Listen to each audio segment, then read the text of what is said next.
Here's my surprise for you. You're fired. Effective immediately. That sentence should have shattered me. But instead, as I stood frozen in my boss's son's glass office, surrounded by fake birthday decorations and a stale chocolate cake no one touched, all I could feel was stillness. A cold, clean pause. He said it with a smirk, as if he'd just gifted me a designer purse. Go ahead and pack your things, Jesse. We'll have I revoke your access in 10. I nodded once. No arguments. No tears. Just quiet. I turned, walked past the stunned receptionist, who blinked as if unsure if this was some cruel office prank, and stepped into the elevator without looking back. The metal doors closed. My reflection stared back at me. Today was my 35th birthday. It had started so differently. My husband Noah had made me coffee at 6:30 a.m., singing Happy Birthday off-key while our 2 rescue dogs danced around our feet. He had kissed my forehead and said, "Just get through work. Then the real birthday begins." That morning, I thought the real birthday meant dinner reservations or maybe a surprise weekend getaway. Turns out, it was something entirely different. Now, sitting in the driver's seat of my car, my work badge still dangling from my rearview mirror, I called Noah. He picked up on the first ring. "Happy birthday, baby," he said cheerfully. "What time should I pick you up?" "I'm already out," I replied quietly. "I got fired." Silence. Then, "Today?" 10 minutes ago. A pause. "Was it Darren?" "Yes." Another pause. Then Noah chuckled, not with amusement, but with a strange sense of knowing. "Good," he said. I blinked. "Good?" He exhaled. "Jess, we talked about this. You were never safe there. You knew it. I knew it. You were carrying that company on your back while Darren played executive cosplay." He wasn't wrong. I had joined Everland Homes 5 years ago when it was a small but respected architectural firm known for its integrity and clean designs.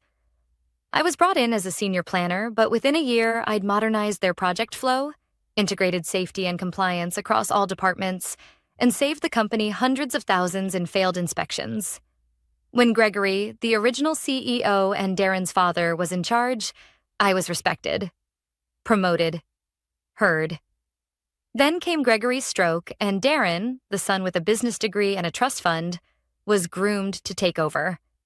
In less than 6 months, he'd cut the legal review team, hired a PR agency no one needed, and turned my department into his personal scapegoat.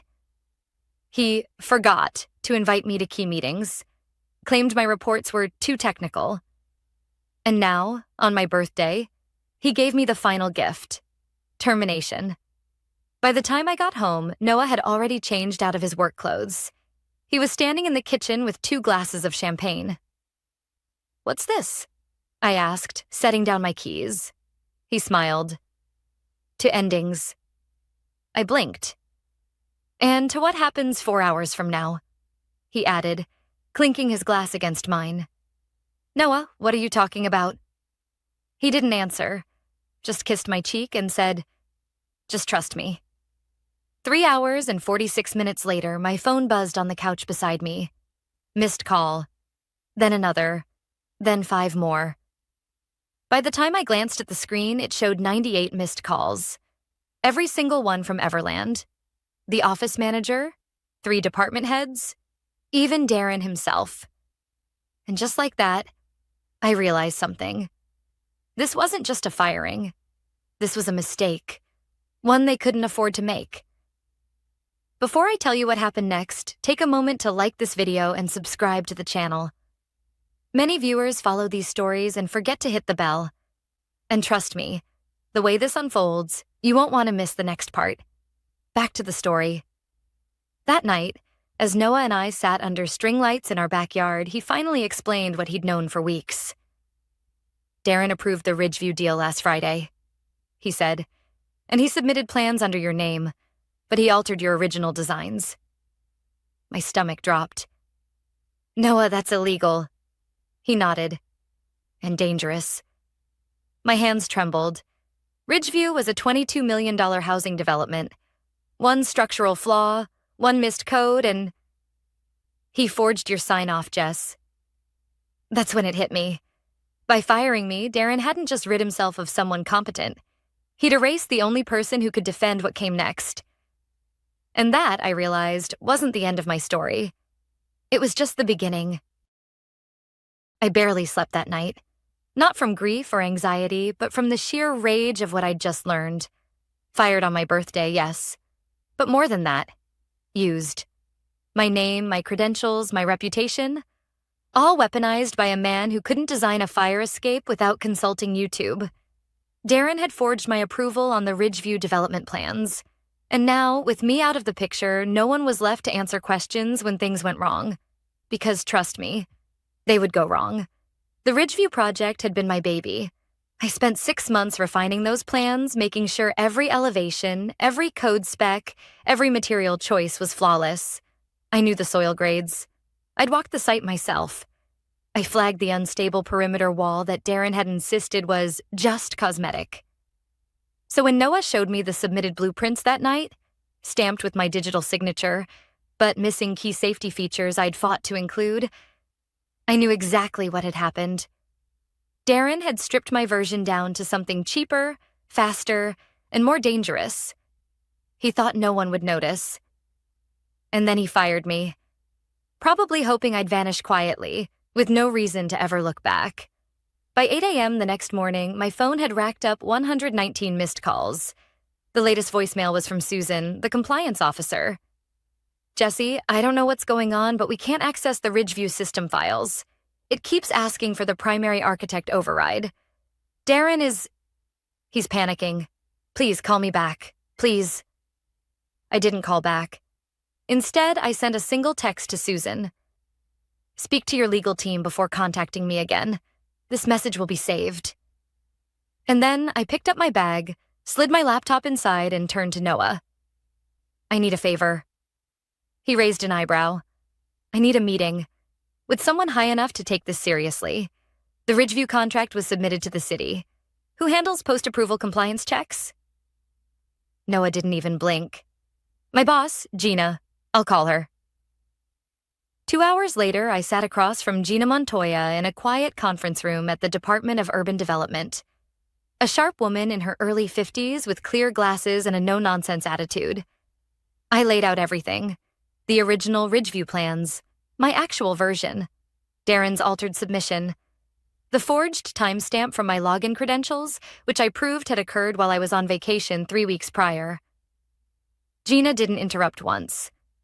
Just took notes, nodded slowly, and finally said, Jesse, what you're showing me isn't just unethical. It's criminal. If those homes were built with these specs and something failed, families could die, I said flatly. She tapped her pen. I'm going to flag the Ridgeview permit for emergency review. And you're going to need legal representation. If your name was forged, you're not responsible. But the optics could get messy. I nodded. I'm ready. Back at home, Noah handed me a printed email. Subject: Urgent. Jesse. Please call me. From Gregory R. Langford, founder and former CEO, Everland Homes. I hadn't spoken to Gregory since his stroke the previous year. We'd exchanged a few polite texts during his recovery, but he hadn't been involved in day-to-day operations since Darren took over. Noah read my hesitation. You should talk to him, he said quietly. He's not like Darren. So I called. Jesse. Gregory's voice rasped through the line, weaker than I remembered, but still sharp. What happened? You mean, besides being fired illegally and having my signature forged on $1 million project? Silence. Then softly, I'm sorry. I never should have handed him control. I let the silence hang before replying. It's done now. Can you meet me? I'm not interested in coming back, Gregory. I'm not asking you to. I just need to talk. Please. I agreed. We met later that afternoon at a small cafe, far from downtown.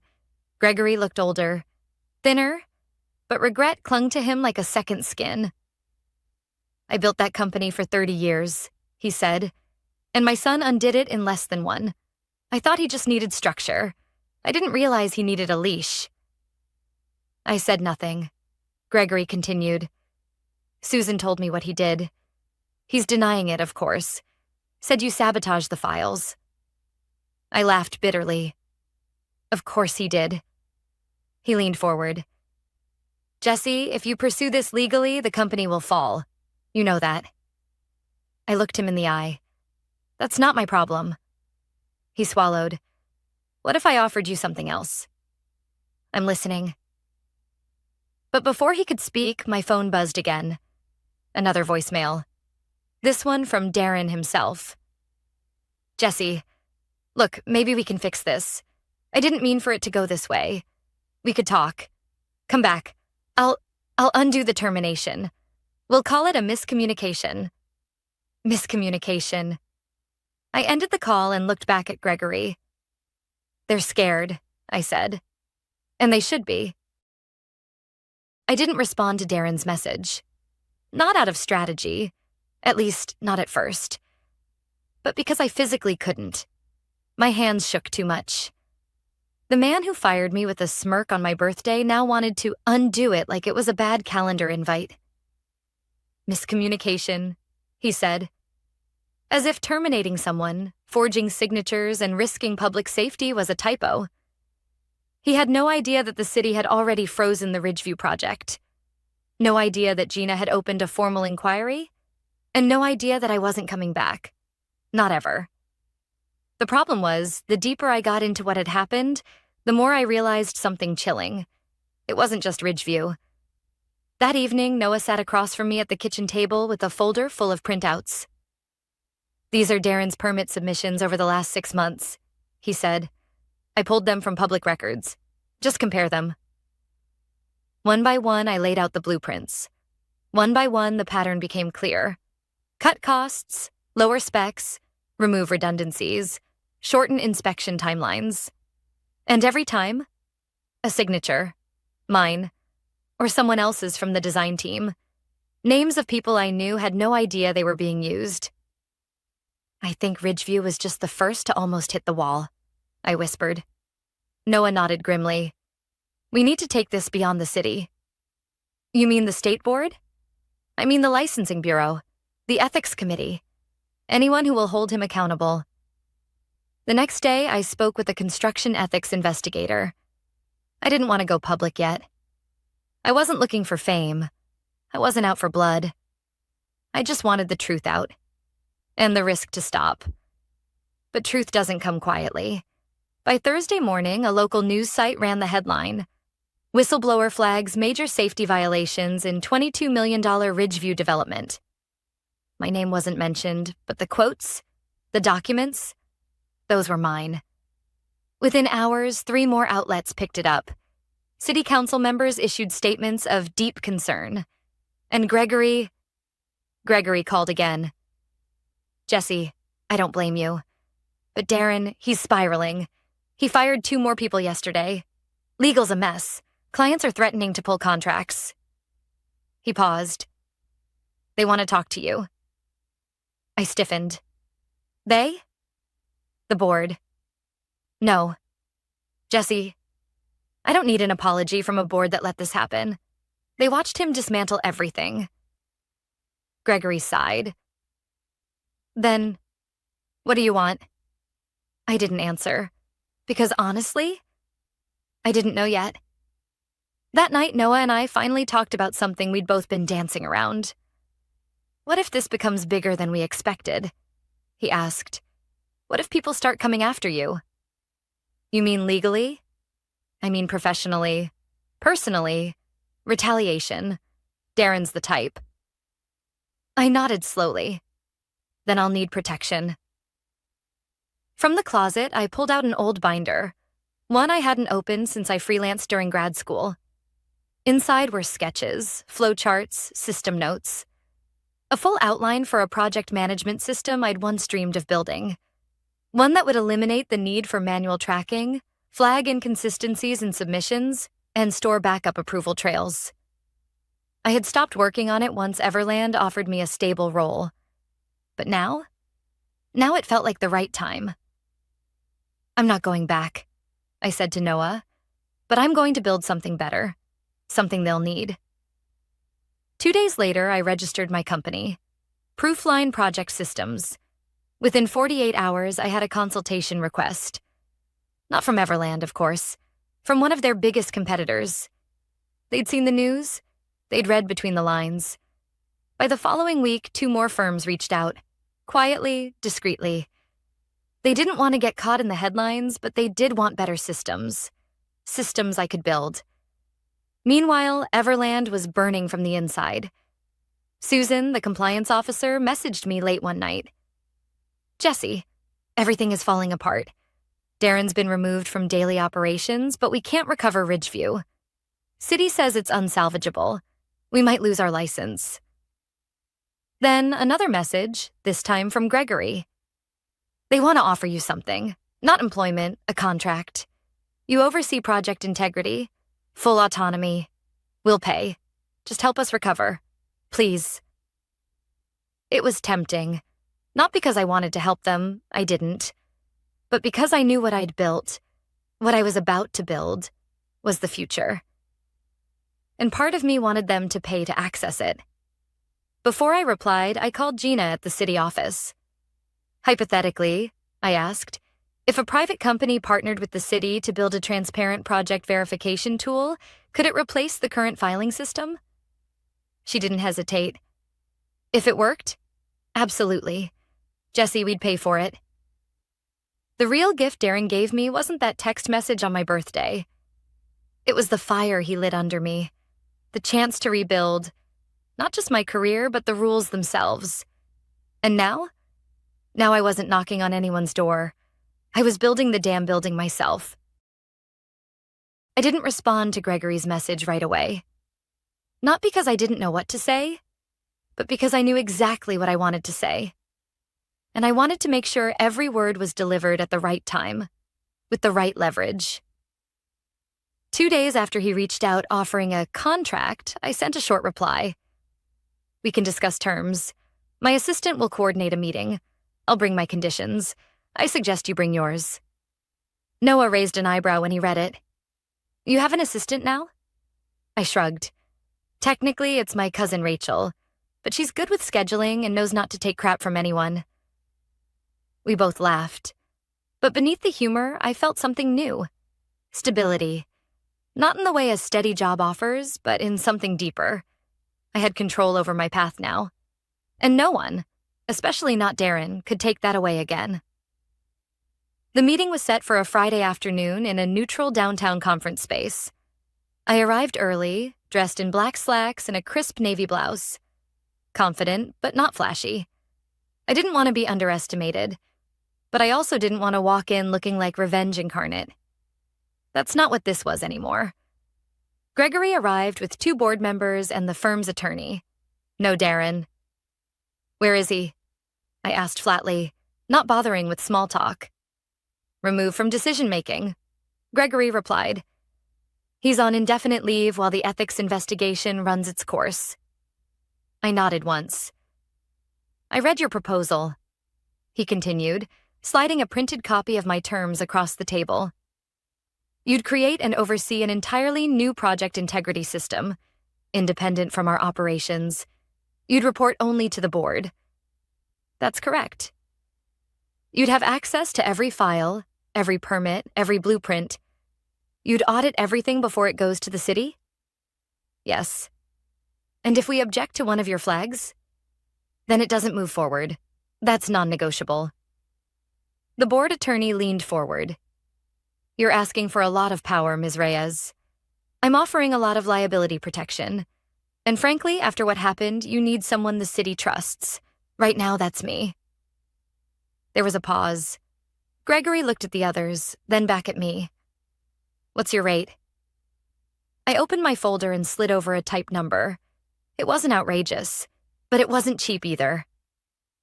The attorney looked like he swallowed a lemon, but Gregory didn't flinch. Approved, he said. But I wasn't done. One more condition. Of course, Gregory replied. Darren completes full retraining, Every module I assign. He doesn't touch another project until I sign off. They looked stunned. You want to supervise him? One of the board members asked. I want to educate him. If he's going to stay in this industry, he's going to learn to do it right. Or not at all. Another long pause. Finally, Gregory nodded. Done. I walked out of that room with a signed agreement in hand. It wasn't a return to Everland. It was a restructuring of the power dynamic. They needed me. And this time I was walking in on my terms, with documented authority and legal insulation. They couldn't fire me. They couldn't override me. They couldn't ignore me. And Darren? Well, Darren was about to be my student. A week later, I sent him his first assignment, Module 1, Fundamentals of Project Integrity and Compliance. He didn't reply, but 2 days later, the module was returned. Completed? Accurate. I sent the next one. And the next, for 6 weeks straight. Every submission came back on time, sometimes with questions. At first, I assumed it was performative, a damage control act to rebuild his image. But slowly, I started noticing a shift. His tone changed. His responses became more thoughtful. In a few cases, he even caught things I hadn't flagged. Was it real? Or just a performance? I wasn't sure. Meanwhile, Proofline Project Systems was growing. After the news of my Everland contract broke, 2 more city departments reached out for consultations. I hired Rachel full-time, then an intern, then a software developer to start building the verification tool I had outlined in that old binder. It was happening. Bit by bit, I was building what I had once only imagined, a system that wouldn't just catch mistakes, but prevent them. One that didn't need someone like me to manually verify everything. One that made ethical choices the standard, not the exception. One afternoon, Gregory called. Jesse, we have a request. What kind? A client wants to know if you'd consider presenting the new project verification process at the Ridgeview Town Hall.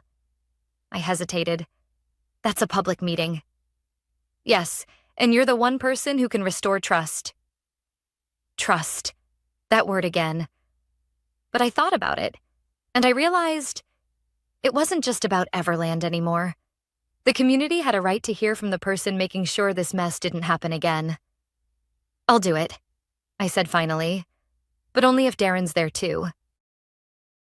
The Ridgeview Town Hall was scheduled for a Wednesday evening in the community center gymnasium. Folding chairs, fluorescent lights, and one long plastic table where Gregory, a city official, and I would sit. It was nothing glamorous, but it might have been the most important meeting of my professional life. I arrived early. The room was already filling up with residents. Some angry, some confused, some just curious. These were the people who had trusted Everland Homes to build their futures, their starter homes, their retirements, their children's backyards. And for a while, that trust had been badly misplaced. Gregory arrived next, followed by a staff member from the city's Department of Planning and Zoning. And then, almost exactly at 6:55, Darren walked in. He didn't look like the Darren I remembered. No smug smile, no expensive blazer, no phone glued to his hand. Just a plain blue button-down, sleeves rolled, and a manila folder under one arm. He gave a brief nod in my direction and took a seat in the audience. Interesting. At 7:02 p.m., Gregory stood and addressed the crowd. I'd like to thank everyone for being here. Tonight is about transparency, about answering your questions and owning our mistakes. That begins with introducing the person who's been rebuilding our project integrity system, Jesse Reyes. I stepped up to the microphone, heart thudding against my ribs. I'd spoken at plenty of meetings in the past, but this wasn't just professional. This was personal. Good evening, I began. I know some of you might recognize my name from recent reports. I was a lead project planner at Everland for 5 years. Last month, I discovered that my name had been used without my permission to approve project plans I didn't create. After I brought this to the city's attention, an investigation confirmed multiple compliance violations, many of which affected the Ridgeview development. Murmurs rippled through the room. I continued calmly. Since then, I've been contracted as an independent integrity consultant to audit and rebuild all processes connected to Ridgeview. What that means is, every revised plan, every material order, and every safety compliance check now passes through a new system, one that I control. A woman in the second row raised her hand. Why should we trust Everland again? Why should we believe anything now? It was the question I had expected. I nodded. You shouldn't take anything on faith, I said. But you can verify. We've created a public dashboard, updated weekly, with plan approvals, inspection dates, and compliance sign-offs. You'll know exactly what's happening and when. Another hand shot up, then another. Questions about soil stability, drainage, electrical planning. I answered each one thoroughly, not defensive, just factual. And that's when Darren stood. Everyone turned. He walked slowly to the front of the room, glanced at Gregory, then looked directly at me. May I speak? He asked. Gregory hesitated. I nodded once. Darren stepped to the mic. My name is Darren Langford. Many of you know me as the acting director of Everland. Some of you knew my father when he ran this company with integrity. I did not honor that legacy. A beat of silence. I altered project submissions to cut costs. I overrode safety protocols. I used other people's credentials to approve plans that wouldn't have passed inspection. I believed I could manage the fallout. I was wrong. The gym was utterly silent now. I was removed from operations after the investigation, but over the last 6 weeks, I've been retraining, under the guidance of Ms. Reyes. Not because anyone forced me to, but because I had to understand how badly I'd failed. And because if this project is ever going to mean something again, it starts with accountability. He turned back to the audience. I know I can't erase what I've done, but I'm committed to fixing it, one step at a time. He returned to his seat. No applause, no outbursts, just a heavy, thoughtful silence. After the meeting, a few residents approached me. Some still skeptical, others quietly grateful. One elderly man said, If you're the one fixing this, I'll sleep better tonight. That meant more than any corporate title I'd ever held. Darren approached just as I was packing up. I meant what I said, he offered. I studied him. Good, because this isn't over. Integrity doesn't happen once. It has to be maintained, every step, every day. He nodded. I understand. As he turned to leave, I called after him. Why did you really stand up there? He looked back. Because you were right. Not just about the project, about me. I didn't deserve the position I was given. And I never earned the trust I was handed. But maybe I can earn some back. I didn't respond. Not yet. Because trust, like integrity, is something built, not given. And it was still under construction. 3 months passed. Ridgeview was officially reinstated, this time under strict oversight, weekly public audits, and triple verification systems. Construction resumed slowly, cautiously, under the weight of everything that had nearly gone wrong. But something had changed. Not just the project, not just the company, me. I was no longer waking up wondering if I'd be blindsided at a morning meeting or have my ideas ignored in favor of someone else's ego. I wasn't just working for someone anymore. I was working on something that mattered. Proofline Project Systems had secured 4 new municipal contracts. My system was being piloted in 2 counties. City officials were recommending it as a benchmark model. I was hiring full-time staff. And for the first time in my career, I wasn't chasing approval. I was setting the standard. One afternoon in early spring, I was invited to speak at a regional architecture and compliance conference. Nothing huge, just a panel discussion about ethics in urban development. I almost said no. But then I thought about the Jessie from a year ago, the one who got fired on her birthday, who left the office without raising her voice, who quietly shut the door behind her while everyone else clapped for a man who didn't know half of what she did. And I decided to show up. When I finished my talk, a young woman approached me. Early 20s, anxious but determined. Hi, I just wanted to say your story, what you shared today. It reminded me of something I'm going through. I work under someone who keeps taking credit for my work. I thought maybe that was just the industry. I smiled gently. Number, that's not the industry. That's just someone hoping you'll stay quiet. She blinked. So what do I do? I handed her my card. You document everything. You protect your work, and you start building something no one can take from you. She held the card like it was gold. Maybe to her, it was. Back home that evening, Noah grilled dinner while I watched the sun dip behind our newly finished fence. Our fixer-upper had become a haven, a little rough around the edges, but ours. He looked up from the grill. You know, it's been exactly 6 months since Darren fired you. I laughed softly. Feels like a lifetime ago. He raised an eyebrow. If you could go back, would you still walk out the same way? No question, I replied. But this time I wouldn't wait so long to stand up for myself. He handed me a plate and we sat down on the porch steps. You didn't just stand up, he said. You built something stronger than what they destroyed. I paused, taking in his words, then pulled out my phone. There was a message from Gregory. Jesse, board approved the citywide protocol expansion. We're adopting your system for all projects going forward. Congratulations. Below that, another from Darren. Completed Module 12. Site team caught a design error today, because I flagged it first. Thought you'd want to know I didn't reply. Not yet. Instead, I sat in the quiet, listening to the dogs rustling in the yard, the sound of traffic in the distance, the world moving forward. Calm, but not still. I thought about everything that had happened.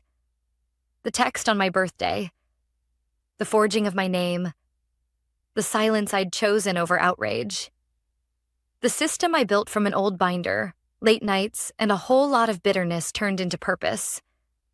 I didn't burn Everland to the ground, but I rebuilt the ground they stood on my terms, with my tools, and no one could take that away. People ask me sometimes if I ever forgave Darren. The truth? I don't know. Maybe forgiveness isn't always the point. Maybe it's about creating enough distance between the person you were and the person you've become that their power fades on its own. What I do know is this. Revenge doesn't always look like scorched earth. Sometimes it looks like leadership. Sometimes it looks like walking back into the room, not to beg for your job, but to rewrite the way the job is done. Sometimes it looks like watching someone learn the lessons they once mocked you for knowing. If you've made it to the end of this story, thank you. You probably understand something a lot of people overlook, that the greatest revenge is not in making someone pay. It's in making yourself unshakable. It's in using what was meant to destroy you as the foundation for something stronger, more ethical, more respected, and fully your own. So here's to being fired on your birthday, and to becoming the kind of person they have to call back, only to realize you no longer need to answer.